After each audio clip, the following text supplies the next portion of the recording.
Hello, welcome again. Street food খেয়েছো কখনো? Street food কাকে বলে জানো তো? হ্যাঁ, যেই ফুডগুলো তুমি স্ট্রিটে রাস্তায় দাঁড়িয়ে দাঁড়িয়ে খাবে তাই স্ট্রিট ফুড। এককালে শুধু বাদাম বুটি ছিল স্ট্রিট ফুড আমাদের বাবাদের আমলে। হ্যাঁ, তখন এই 10 টাকার বাদাম কিনে 10 জন মিলে আস্তে আস্তে করে এই স্ট্রিট ফুড তারা উপভোগ করতো। এরপর আসলো এইসব পেঁয়াজু বেগুনি এইসব ভাজাভুজি রাস্তার মধ্যে শুরু করা। আর এখন তো দেখা যায় যে খোদ পিৎজা বার্গার সব কিছুই রাস্তার পাশে বিক্রি করা শুরু হয়ে গেছে। হ্যাঁ, আমি আছি গোপালগঞ্জের স্টেডিয়াম এলাকায় সন্ধ্যার পরে। এখানে এই স্ট্রিট ফুডের একদম জমজমাট রমরমা খাবার দাবার শুরু হয়ে যায়। এই দেখো, এই ভাইয়া দুটি আপুকে নিয়ে কি সুন্দর পিৎজা তৈরি করে ফেলছে। হ্যাঁ, তারা কিন্তু একদম কাঠ কয়লার একটা ওভেনও তৈরি করে নিয়েছে। এদের এই কারবার কিন্তু আমার খুব ভালো লেগেছে। দামটাও রিজনেবল। 8 ইঞ্চির দাম ছিল সম্ভবত 210 টাকা, ওভারলোডেড চিজ পিৎজা। আমি একে নাম্বার দিব 10-এর মধ্যে 7, হাইলি রিকমেন্ডেড। আচ্ছা, এরপর চলে আসলাম তান্দুরি চা খেতে। হ্যাঁ, চুলার মধ্যে এই মাটির মটকাগুলোকে সুন্দর করে পুড়িয়ে তারপরে তার মধ্যে চা ঢেলে দিলে একটু মাটির স্মেল আসে, যদিও তাদের এটার মধ্যে এরকম কোনো স্মেল কিছু আসেনি। মনে হয়েছে এই চায়ের মটকাগুলার জায়গায় যদি সত্যিকারের কোনো মুটকিকে এইভাবে চা ঢেলে দিতে পারতাম তাহলে একটু বেশি মজা পেতাম। যাই হোক, দাম 30 টাকা, 10-এ 7। আর এখানে দেখতেই পাচ্ছ আলুর পেঁচি ঘুচি ভাজি করা হচ্ছে।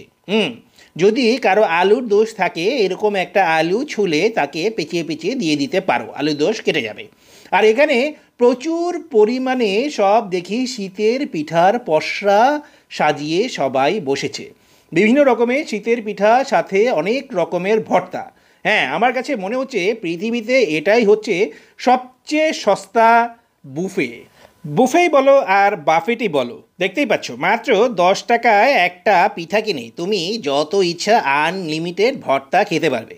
আর ভর্তাগুলো যে একদম সুপার ফ্রেশ সুপার টাটকা সেটা তো দেখেই বুঝতে পারছো নাকি? কি খাওয়ার ক্রেভিং হচ্ছে? হ্যাঁ, আমার কিন্তু এসব ঝাল ভর্তা টর্তা খাওয়ার একদমই ইচ্ছা ছিল না, কিন্তু এই খালা যেভাবে এই জিনিসগুলো নিয়ে বসেছে, মানে সত্যি কথা বলতে লোভ সামলানোই গেল না। একে আমি একদম মানে 10-এ 9.5 দিব। এর থেকে ভালো কারোর কাছে এরকম পিঠার পসরা কখনো দেখিনি। এরপরে চলে গেলাম হাঁসের ডিম দিয়ে নুডলস খেতে। হ্যাঁ, হাঁসের ডিম তারা দিয়েছে ঠিকই, ওই যে দেখতেই পাচ্ছ হাঁসের ডিম আছে, মুরগির ডিম আছে, আর এখানে আছে সিক্রেট কিছু মশলা। আসলে সিক্রেট তো না, মানে একদম অ্যাজ ইউজুয়াল যে মশলাগুলো থাকে যেগুলা। বেশ, তোমার সামনেই এই নুডলস টুডলস হচ্ছে তৈরি করে দিবে, কিন্তু এই ক্যামেরা দেখে নাকি তা বুঝলাম না, এই লবণ মশলা টশলা মনে হয় একটু ডিসপ্রপোর্শনেট করে ফেলেছিল। তো মামা আসলে অনেকক্ষণ ওয়েট করেছিল যেন তাকে হচ্ছে গিয়ে আমি একটা হাইলি রেটিং দেই, কিন্তু আসলে এই নুডলসটা দেখতে যেমনই হোক না কেন, মানে খেতে 10-এ 5-এর বেশি দেওয়া যাচ্ছে না, আন্তরিকভাবে দুঃখিত। একটু সামনে এগুতেই দেখলাম এখানে সব রকম পানিপুরি, ভেলপুরি এবং হালিমের ছড়াছড়ি। হালিমটা কিন্তু দেখতে জোস, আর ছোট ছোট ছোট ছোট মাংসে ভরপুর। মাত্র 50 টাকা দাম এক বাটির, উপরে হচ্ছে বেশ ভালো পেঁয়াজ বেরেস্তা দিয়েছে, খেতে খারাপ না। আর সব শেষে চলে আসলাম ভটের কাছে। হ্যাঁ, অনেকে কিন্তু আছে বাসায় পোলাও মাংস রেখে বাইরে এসে এই ভট ভাজি খায়, তো আমাদের কাফেলাতেও এমন একজন ছিল। ওই যে জামালপুরের ডিসি সাহেবের কথা মনে আছে তো? হ্যাঁ, অনেক উচ্চমার্গীয় ব্যক্তি, বাসায় পোলাগরমা থাকার পরেও বাইরে এসে ভট খেতে হবে। এই ভট জিনিসটা কেন যেন আমার রুচির সাথে যায় না। তো তোমাদের মধ্যে ভট লাভার কে কে আছো তারা ভট খেতে খেতে পট করে কমেন্টে জানিয়ে দাও।